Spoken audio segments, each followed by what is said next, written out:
The following transcript was recovered from emergency radio broadcasts that aired continuously during the 72-day nationwide power outage of August through October 24. This is an emergency preparedness broadcast from the National Emergency Management Agency.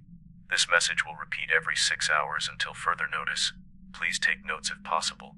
This broadcast contains critical information on how to survive the current nationwide power outage. Good evening, citizens. You are listening to Emergency Broadcast Channel 16.5. The time is approximately 1800 hours Eastern Standard Time, day 13 of the nationwide power outage. This broadcast is being transmitted via solar-powered emergency transmitters across all operational radio frequencies. The nationwide power grid failure that began 13 days ago represents the longest sustained blackout in modern United States history. Preliminary assessments indicate this may be an extended emergency situation. Federal and state authorities are working to restore critical infrastructure. Until power is restored, this broadcast will provide essential guidance for survival. First, we address food rationing. Each household should immediately catalog all available food resources. Consume perishable items first. Refrigerated food should be considered unsafe after 48 hours without power. Frozen food may remain safe for up to 96 hours if the freezer door remains closed. Moving forward, ration non-perishable food to last a minimum of 30 days. Recommended daily caloric intake during emergency conditions is between 1,200 and 1,500 calories per adult. Children, pregnant women, and the elderly should receive priority access to nutrition. For water management, fill all available containers with tap water immediately if you have not already done so. Water pressure may decrease or cease entirely as municipal pumping stations lose backup power. The average person requires 1 gallon of water daily for drinking and sanitation. Purify questionable water sources by bringing to a rolling boil for 3 minutes. Alternatively, treat water with 8 drops of unscented household bleach per gallon and allow it to stand for 30 minutes before consumption.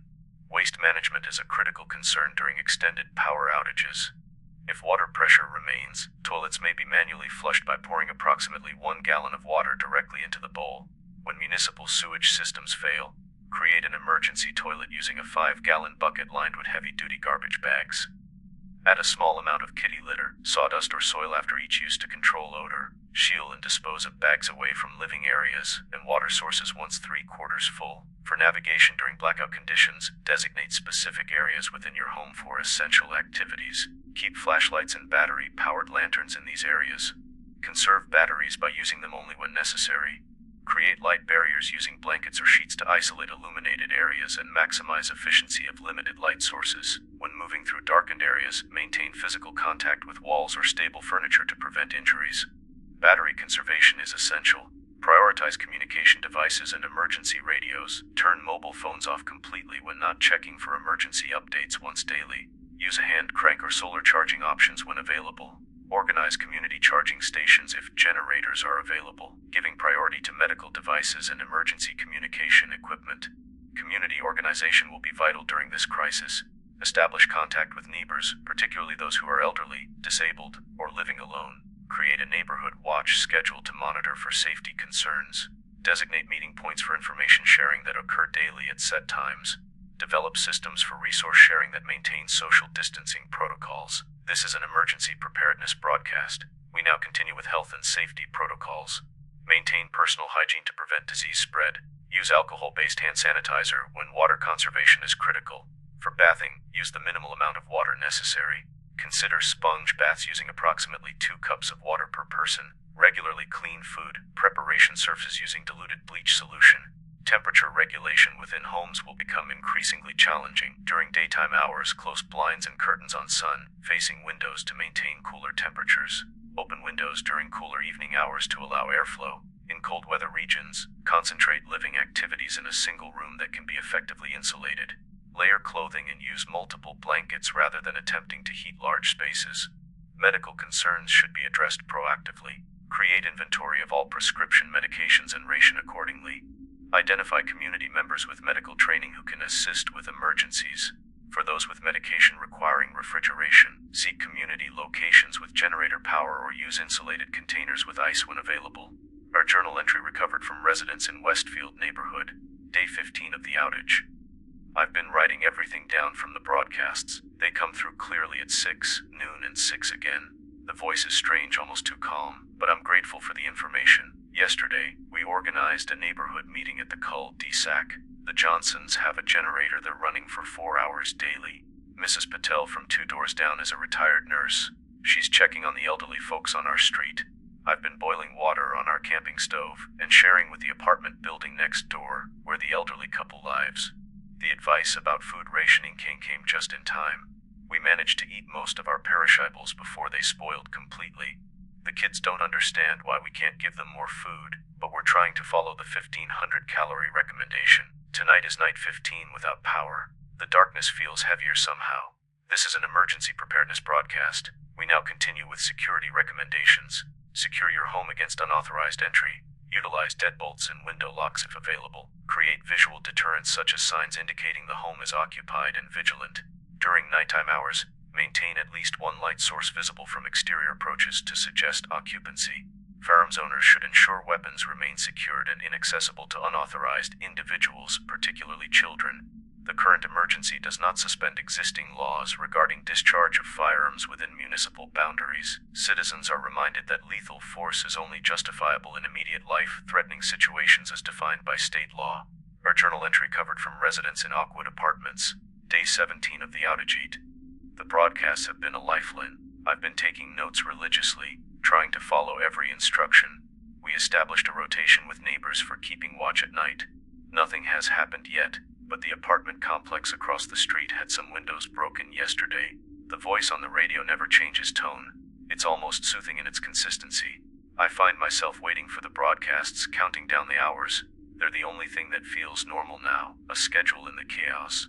We've started pooling resources with the other families on our floor. The Williams family had a decent stockpile of canned goods they're sharing. In return, I'm offering some of my water purification tablets. The children are scared of the dark, but we're managing with the candles and battery lanterns, just like the broadcast suggested. Tonight, we're going to try the community meeting approach they recommended. This is an emergency preparedness broadcast. We now continue with information management protocols. Information integrity is crucial during extended emergency situations. Rumors and misinformation may spread rapidly in the absence of regular communication channels. Verify all information through official sources when possible. This emergency broadcast represents the most current verified information available from federal authorities. Document your experiences. Maintaining a written record serves multiple purposes during extended emergencies. First, it provides psychological benefit through expression of thoughts and concerns. Second, it creates a valuable historical record of community response. Third, it allows for tracking of resource consumption and planning of future needs. Our journal entry recovered from residents on Maple Street, Day 20, 1 of the outage and 21 without power. The radio broadcast has shifted slightly. Now they're talking about longer-term planning. I've been keeping this journal like they suggested. It does help somehow. The neighborhood has organized surprisingly well. We've set up a community kitchen in the Andersons' backyard. They have the largest grill. People bring whatever food they can spare, and we cook communally once daily.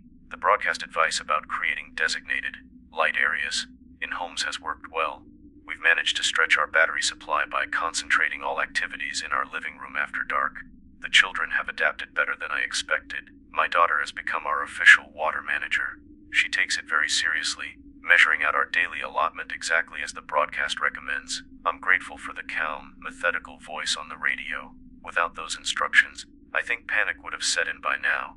This is an emergency preparedness broadcast. We now continue with extended emergency protocols for communication. As battery supplies diminish, community communication becomes increasingly vital. Establish regular times for information sharing among neighborhood groups. Designate runners for urgent messages between community clusters. Create standardized communication signals using whistles, flags, or other visual indicators that can be recognized at a distance. For those with battery-powered or crank radios, continue to monitor this frequency for updated information. Broadcast schedules may be reduced as the emergency situation evolves. Emergency bulletins will be preceded by 3 short tones. A journal entry recovered from residents on River Road, Day 26 of the outage. The broadcast has been our anchor through all this. 26 days without power now. The voice never changes. Always the same measured tone, never rushed, never emotional. Sometimes I wonder if it's a real person or some kind of AI. Either way, I'm thankful for it. We've implemented almost all their suggestions.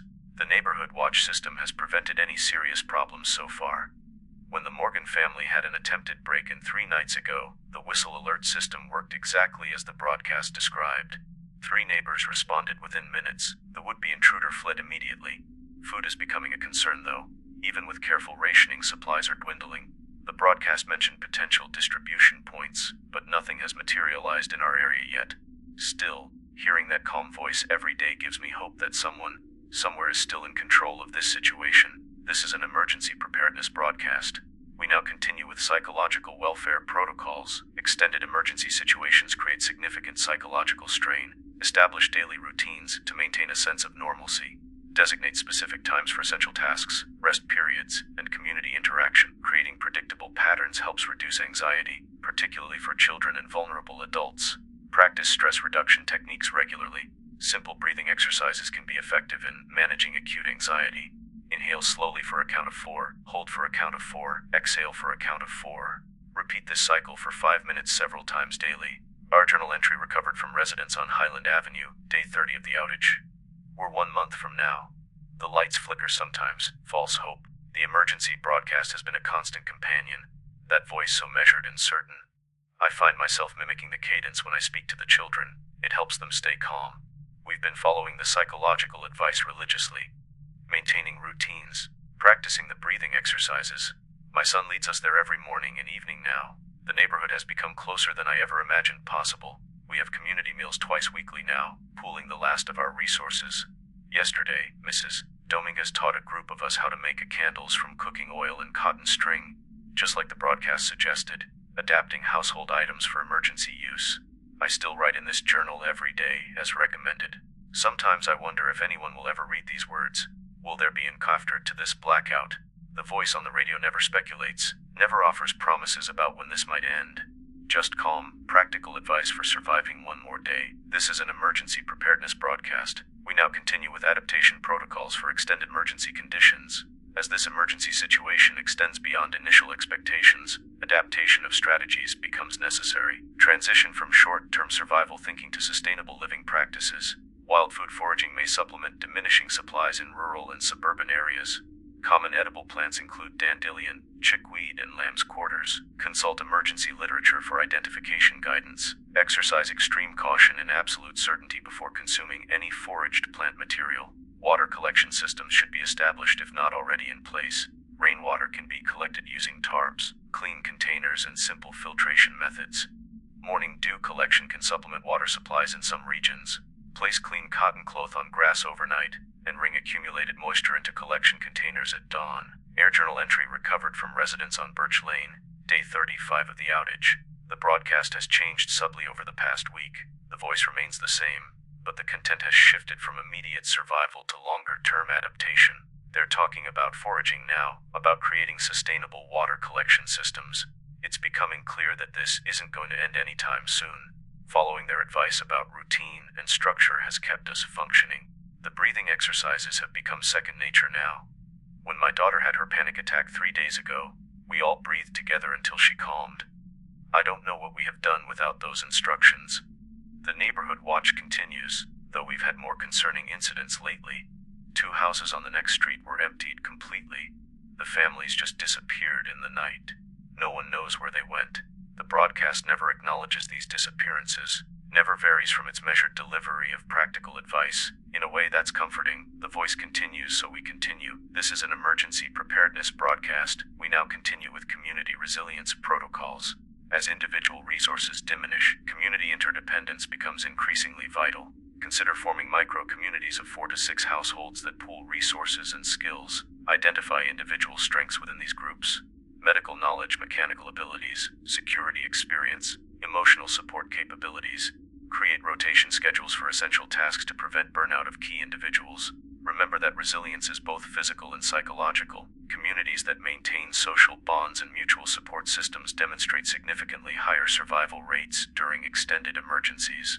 Regular community gatherings, even brief ones, reinforce these critical connections. This is an emergency preparedness broadcast from the National Emergency Management Agency.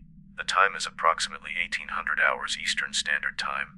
Day 42 of the nationwide power outage. This broadcast contains updated guidance for the evolving emergency situation. Citizens should be aware that as this crisis continues, security concerns may increase in certain regions. Reports indicate isolated incidents of resource theft have occurred in densely populated areas. Community watch programs should be enhanced with the following protocols for identification of potential threats. Recognize potential looters by establishing consistent community presence. Unknown individuals moving through neighborhoods, particularly during nighttime hours, should be approached with caution by designated community representatives. Maintain a minimum distance of 15 feet when questioning unknown persons. Request clear identification and purpose for presence in the area. Legitimate emergency personnel will carry photographic identification and written orders. Individuals showing signs of severe dehydration or malnutrition may behave erratically. These indicators include extreme lethargy alternating with agitation, confusion, sunken eyes, dry lips, and in advanced stages, cessation of sweating. When encountering individuals displaying these symptoms, maintain safe distance while offering minimal assistance if resources allow. Home defense measures should now be enhanced.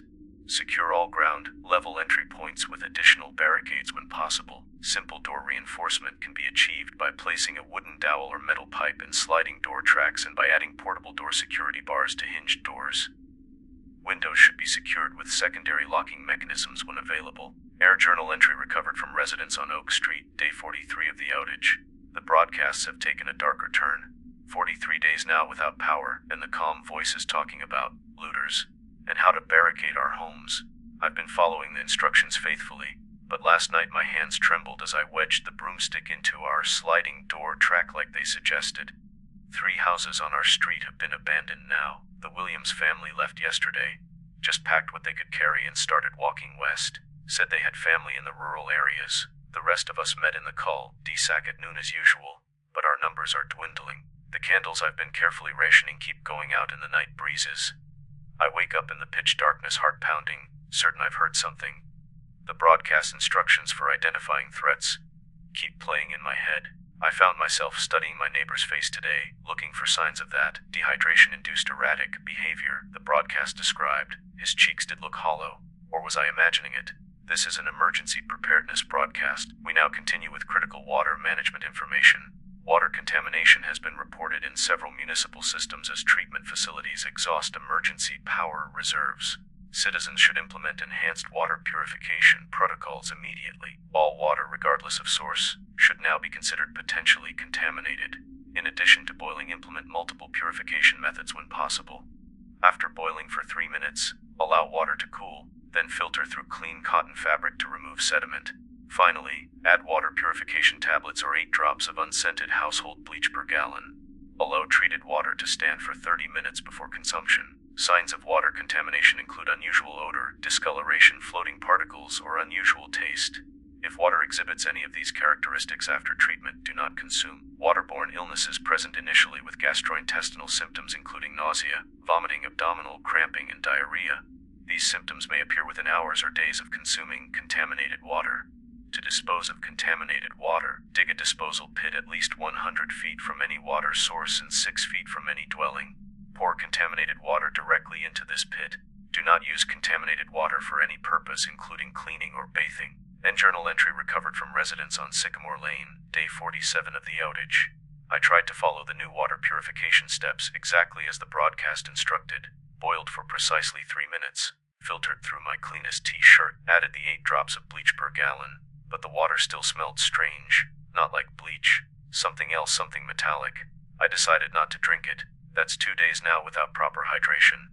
The headache is constant. The neighbor's child developed a fever yesterday after drinking from the creek behind their house. The broadcast never tells us when help might come, only how to survive another day in increasingly impossible circumstances. The voice remains so methodical, so unemotional as it describes symptoms of waterborne diseases and dehydration. Sometimes I shout at the radio, begging for some acknowledgement of our suffering, but the voice simply continues, implacable with the next set of instructions. This is an emergency preparedness broadcast. We now continue with home defense protocols using basic tools. As the emergency situation evolves, citizens may need to defend their homes using commonly available tools. Any implement with sufficient weight can serve as a defensive tool when necessary. Common household items such as hammers, baseball bats, or heavy flashlights can be effective when used properly. Maintain awareness of legal implications regarding use of force in your jurisdiction. Create defensive zones within your home. Designate a secure room with minimal entry points as a final retreat location. Stock this room with essential supplies sufficient for 72 hours. Install multiple barriers to slow unauthorized entry. Simple door reinforcement be constructed using furniture or appliances positioned to block inward door movement. Remember that sound discipline is essential to home security. Minimize unnecessary noise that may attract attention to your location. During hours of darkness, extinguish all visible light sources when not absolutely necessary. Light discipline prevents your location from becoming a target in areas experiencing security breakdowns. Our audio recording recovered from handheld device, labeled Day 50, Conversation with Mike K. Been listening to these broadcasts for 7 weeks now, Sarah. Don't you think it's strange that they never actually say who they are? Who exactly is still out there with enough power to keep broadcasting? It's the Emergency Management Agency, Mike. They said so from the beginning. They must have backup generators, solar power, something like that. But have you noticed how the advice keeps getting more extreme? First it was just basic stuff, boil water, ration food. Now it's all about defending your home and identifying threats. They're preparing us for something worse. They're trying to keep us alive. What would we have done without their guidance? Half the neighborhood would have drunk contaminated water by now. Maybe. Or maybe they're just keeping us compliant while the whole system falls apart. Have you noticed we never hear about restoration efforts anymore? The early broadcast talked about authorities working to restore power. When's the last time you heard that mentioned? That doesn't mean. And that voice, it never changes tone, never stumbles. I'm telling you, Sarah, I don't think there's a human being behind those broadcasts anymore. I think it's automated. Maybe it was real at the beginning, but now I think it's just playing on a loop while whoever was in charge has already evacuated. Lower your voice, please. You're scaring the children. They should be scared. We all should be. This isn't some temporary inconvenience. This is the new normal, and I don't think there's anyone coming to save us. This is an emergency preparedness broadcast. We now continue with guidance for extended emergency conditions. As we approach day 55 of the nationwide power outage, citizens should transition to long-term sustainability practices. Food acquisition must now extend beyond stored resources. Small-scale cultivation of fast-growing vegetables should begin immediately where climate and conditions permit. Radishes, lettuce, and certain bean varieties can provide harvestable material within 30 days of planting. Protein sources may be supplemented through small animal husbandry where space allows and local regulations permit. Rabbits reproduce quickly and require minimal space and resources. Detailed husbandry guidelines can be found in emergency preparedness manuals distributed during previous community outreach programs. Emergency medicine supplies may be depleted in many households by this point. Herbal alternatives for common ailments can provide limited relief when conventional medications are unavailable. For pain management, white willow bark contains natural compounds similar to aspirin. Steep 2 teaspoons of dried bark in 1 cup of water for 20 minutes. For minor wound care, honey has natural antibacterial properties when applied topically to clean wounds. Our journal entry recovered from residents on Elm Street, day 56 of the outage. The gunshots have become a nightly occurrence now. They echo through the darkness, sometimes distant, sometimes alarmingly close. The broadcast has started explaining how to use household objects as weapons. I fashioned a club from a table leg as instructed and keep it by my bedside. Last night I heard glass breaking 2 houses down. No one went to investigate this morning. Mrs. Chen was gone. Her front door stood open, possessions scattered across her front lawn. The emergency broadcast continues with its eerily calm instructions, now telling us how to grow our own food, as if we have months more of this ahead. The voice never acknowledges the gunshots, the disappearances, the growing desperation. It simply continues with its measured advice, speaking of rabbit husbandry and herbal medicines as if we're all just homesteaders choosing an alternative lifestyle. I try to keep the candles lit as the broadcast suggests, but my hands shake too badly now. The flames sputter and die, and I sit in the darkness listening to that unnervingly calm voice explain how to identify gangrene. This is an emergency preparedness broadcast. We now continue with information regarding civil authority status. Citizens should be aware that standard emergency response systems remain compromised in most regions. Police, fire, and emergency medical services are operating at severely reduced capacity where they continue to function at all. Communities must develop internal response protocols for emergencies previously handled by these services. For fire emergencies, designate community fire response teams equipped with manual extinguishing tools. Create fire breaks around vulnerable structures where wildland interface exists. Establish bucket brigades from available water sources when addressing structure fires. For medical emergencies, identify individuals with any level of medical training within your community. Create a centralized location for treatment of injuries and illness if resources permit. Implement strict infection control protocols, including dedicated clean zones for treatment and separate areas for individuals with potentially communicable conditions. Our journal entry recovered from residents on Pine Street, day 58 of the outage. The broadcasts now openly admit there are no authorities coming to help us. Severely reduced capacity where they continue to function at all. That's bureaucratic language for, you're on your own. And yet that voice continues, as collected as ever, explaining how to create our own fire departments and hospitals from the remnants of civilized society. 2 neighborhoods over, a house burned to the ground last night. We stood on our rooftops and watched the flames, knowing there was nothing we could do. The broadcast instructions for bucket brigades seemed absurdly inadequate against the inferno. Today, for the first time, I found myself wondering if I should stop listening to the broadcasts altogether. What's the point of following instructions from a system that has so clearly failed? But then what would guide us?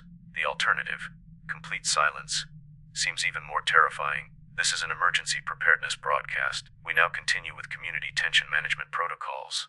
As emergency conditions persist, interpersonal and inter-community tensions may escalate. Establish clear conflict resolution procedures within community groups.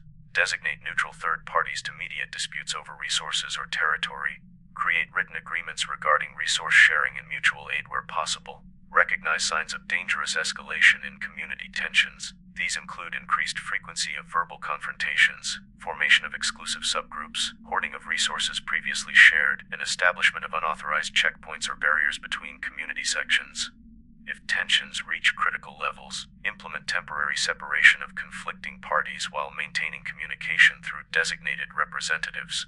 Physical distance often allows for de-escalation when combined with continued dialogue through neutral intermediaries, or partial transcript of recorded conversation between residents of neighboring apartment buildings. Day 60 of the outage. Your people have been taking more than your fair share from the community pantry. We've been tracking it. That's a lie. My building has 14 children, yours has 5. We're taking proportionally what we need, or want, because I saw someone from your building leaving with 3 cans yesterday, when the agreement is 2 per household. Are you calling me a liar? I'm saying the system only works if everyone follows the same rules. The broadcast was clear about rationing protocols. The broadcast. You people treat that thing like it's gospel. Has it put food in your children's mouths? Has it restored a single watt of power? It's just a voice on the radio reading a script that was probably written before everything fell apart. It's the only guidance we have. It's a sedative. Keep following instructions, keep your head down, maintain order. Meanwhile, there's no one coming to save us. There probably isn't even anyone still broadcasting. It's probably just running on some automated system. That's not true. They update the content. They give new instructions. Do they? Or are they just cycling through pre-recorded scenarios? When's the last time they mentioned anything specific to our city, our situation? They can't be specific. They're broadcasting nationally. Or they're not broadcasting at all anymore, just a ghost in the machine keeping us compliant while society crumbles around us. A sound of multiple voices raising, indistinct shouting, recording end sound. This is an emergency preparedness broadcast. We now continue with revised survival messaging. Citizens should understand that the current emergency situation represents a fundamental shift in national infrastructure functionality. The comprehensive nature of the power grid failure has created cascading systems collapse beyond initial contingency planning parameters. Emergency response will not follow traditional patterns established in previous, more limited disaster scenarios. The new operational framework can be summarized as prepare, sustain, stabilize. This represents an acknowledgement that immediate restoration of pre-emergency conditions is no longer an achievable short-term goal. Citizens should prepare for extended operation under current conditions, sustain life and community through adaptive measures, and work to stabilize a local situations rather than awaiting external intervention. Local stability will precede regional recovery. Communities that establish sustainable systems for essential needs management will form the foundation for eventual wider restoration efforts. Focus energy on creating functional microsystems rather than attempting to reconnect to non-functional macrosystems. Air journal entry recovered from residents on Maple Avenue, day 62 of the outage. Prepare, sustain, stabilize. The new mantra from the broadcasts. The voice finally admitted what we've all suspected for weeks now. No one is coming to save us. Immediate restoration of pre-emergency conditions is no longer an achievable short-term goal. Such clinical language for the end of the world as we knew it. The neighborhood meeting today was smaller than ever. Only 7 households were still represented. No one from the east side of the development came at all. Rumors say they've formed their own group with different rules. The broadcast's advice about community tension management came too late for us. The fractures were already too deep. I tried to start the seedlings like the broadcast instructed, but the soil here is too poor, and I have no fertilizer. The rabbits they suggested we raise would require feed we don't have. Reality has outpaced even the broadcast's increasingly desperate recommendations, and yet I still find myself sitting by the radio at 6 o'clock each evening, waiting for that familiar, emotionless voice. It's the last connection to the world that was. The last pretense that someone, somewhere is still in control. Our final journal entry recovered from this location, day 60, 4 of the outage, yet the broadcasts have changed again. The voice is quieter somehow, though I know that's impossible. It's a recording, it can't change its volume. But there's something different in the cadence, something almost hesitant. Today it told us to stop expecting national rescue, to focus on local stability. My neighbors to the east haven't been seen in 3 days. I went to check on them this morning and found their front door standing open. No signs of struggle, just absence, as if they simply walked away. The Anderson family has started talking about trying to reach the rural communities to the north. They've heard rumors of functional farms, of communities that have adapted better than our suburban neighborhood. I've been trying to follow all the broadcast instructions, but my supplies are nearly depleted. The water purification chemicals ran out yesterday. I've been collecting rainwater, but it's not enough. My daughter developed a cough 3 days ago. Without proper medicine, without clean water, I don't know how to help her. The broadcast offers no guidance for a mother watching her child. The following transcripts were recovered from the final emergency radio broadcasts during days 65 through 72 of the nationwide power outage of 2024. These broadcasts, along with remaining journal entries and recorded conversations, document the final phase of the crisis as communities face the ultimate choice: find stability in a new reality or surrender to collapse. This is an emergency preparedness broadcast from the National Emergency Management Agency. The time is approximately 1800 hours Eastern Standard Time. Day 65 of the nationwide power outage. This broadcast contains critical information for long-term survival adaptation. Citizens must now accept the fundamental reality of our current situation. National rescue operations are no longer a viable expectation. The comprehensive infrastructure collapse has exceeded all contingency planning parameters. Each community must now focus exclusively on local sustainability and stabilization efforts. Our new operational directive is prepare, sustain, stabilize. This is not merely a suggestion, but the only viable path forward. Prepare your community for extended operation under current conditions. Sustain life through adaptive measures. Stabilize local situations through community cooperation. Resource allocation must now follow strict prioritization protocols. Survival necessities should be categorized as follows. Category 1 includes water, minimal caloric intake, and critical medical supplies. Category 2 includes shelter reinforcement materials, basic sanitation supplies, and defensive equipment. Category 3 includes comfort items, documentation materials, and community cohesion resources. The recovery timeline has been revised. Citizens should prepare for a minimum of 12 additional months under current conditions. This projection may be adjusted as stabilization efforts progress or regress in various regions. End journal entry recovered from residents on Willow Street, day 66 of the outage. The broadcast finally said what we've all feared but wouldn't speak aloud: 12 more months minimum. The voice has changed somehow, still synthetic and calm, but quieter, as if even this automated system is losing power or purpose. After today's broadcast, Miss Jenkins from down the street stood up and walked out of our community meeting without a word. No one tried to stop him. No one asked where he was going. We all understood. The broadcast's new mantra keeps echoing in my mind: prepare, sustain, stabilize, but prepare for what? A year of darkness? A lifetime? The voice offers no promises of resolution, only instructions for accepting our new reality. I've started building a barter system with the 5 remaining households on our block, just as the broadcast suggested: seeds for medicine, labor for food, skills for supplies. The old economy died with the power grid. We're creating something new from its ashes, following the emotionless guidance of a voice that may not even represent anyone still living. This is an emergency preparedness broadcast. We now continue with modified survival strategy implementation. Central to community stabilization is the establishment of alternative economic systems. Barter networks should be formalized with clear value metrics for essential goods and services. Fair exchange rates prevent exploitation and resource hoarding that can destabilize recovery efforts.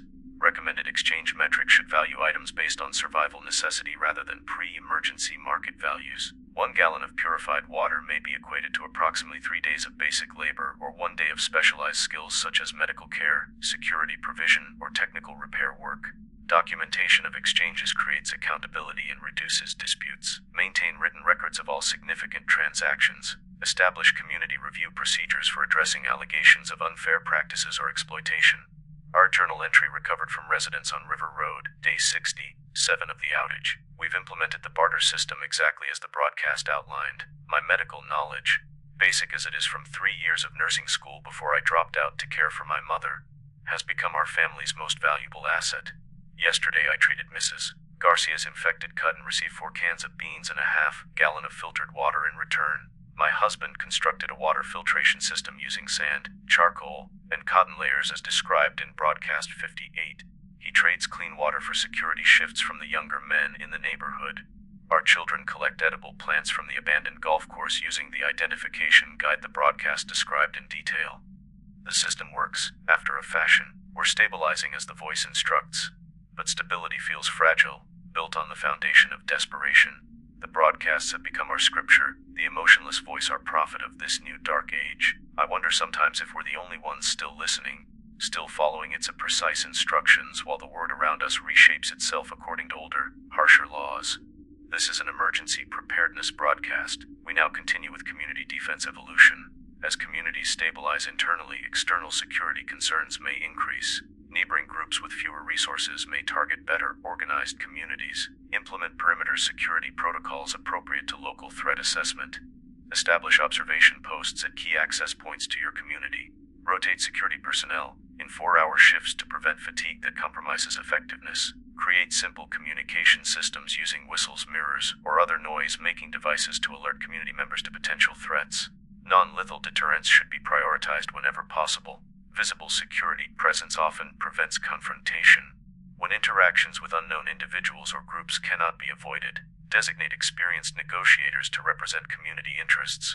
Maintain physical distance during all negotiations and limit knowledge of community resources shared with outsiders. Remember that community defense extends beyond physical security. Information security prevents exploitation of vulnerabilities.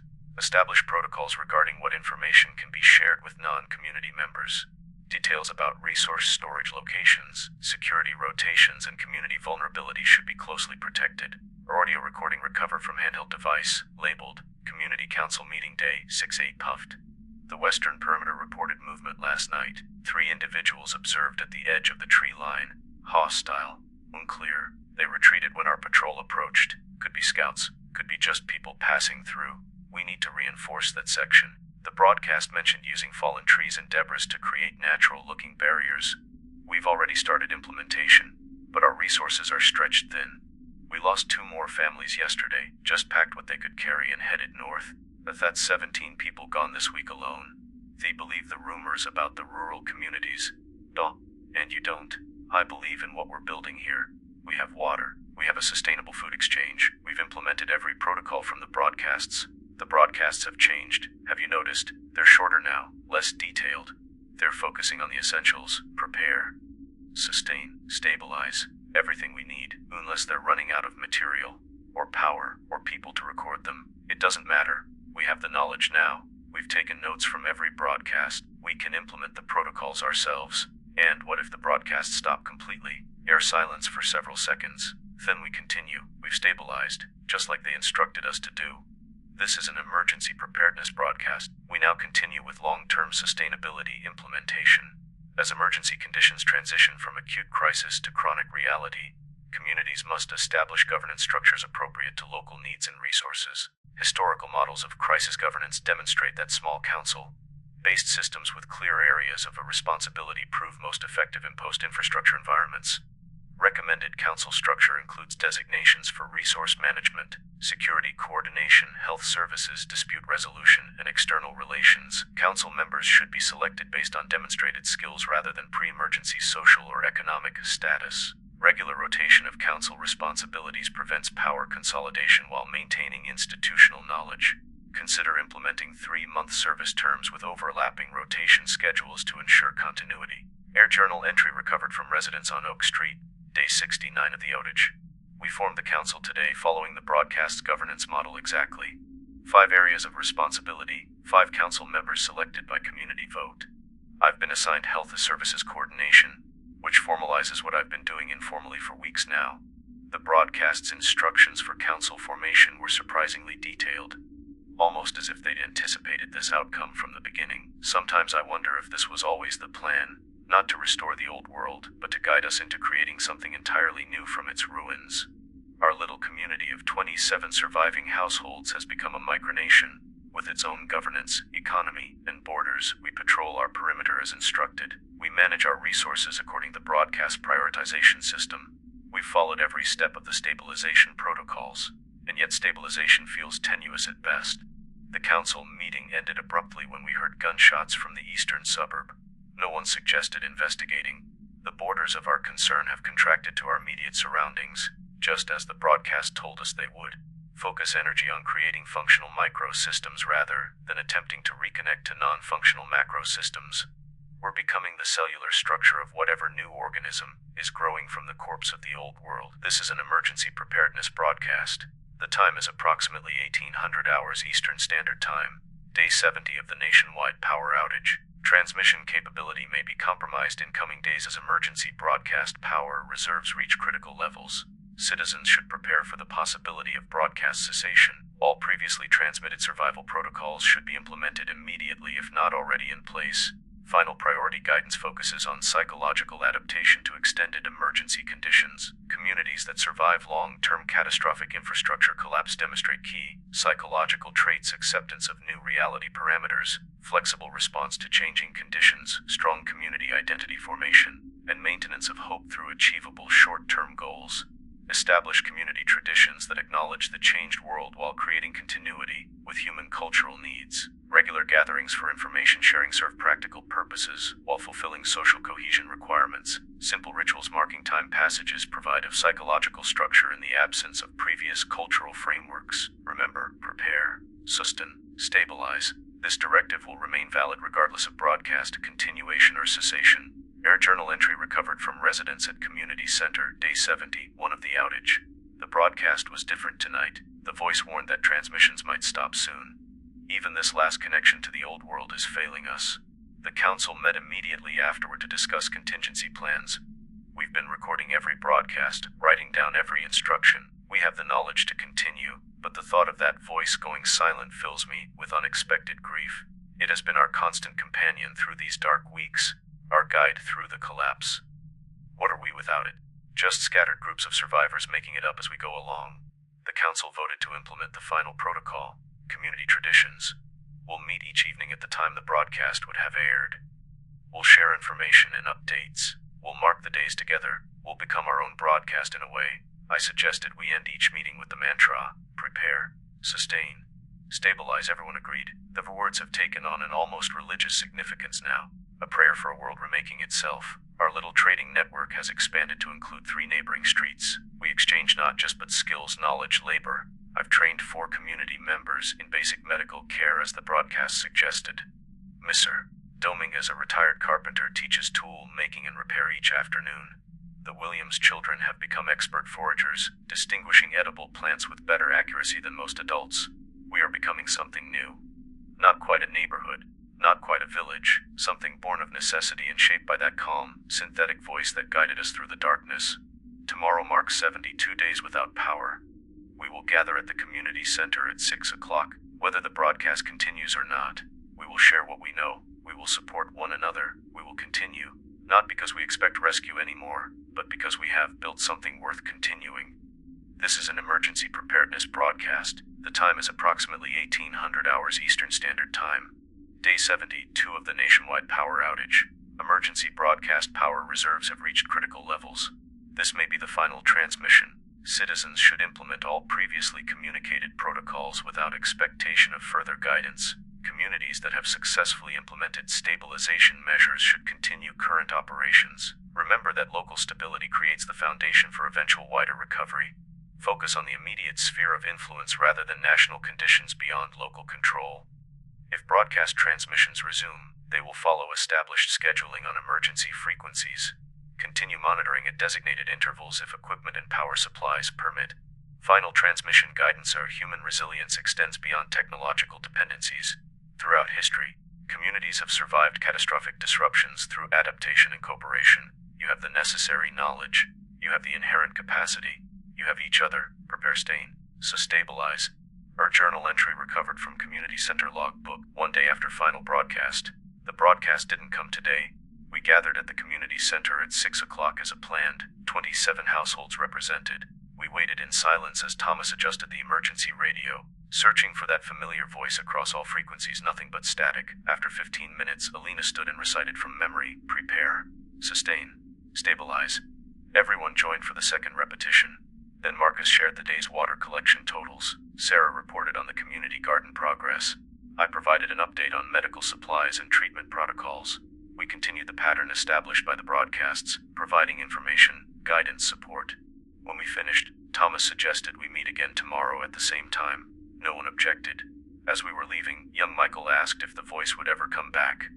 No one knew how to answer him.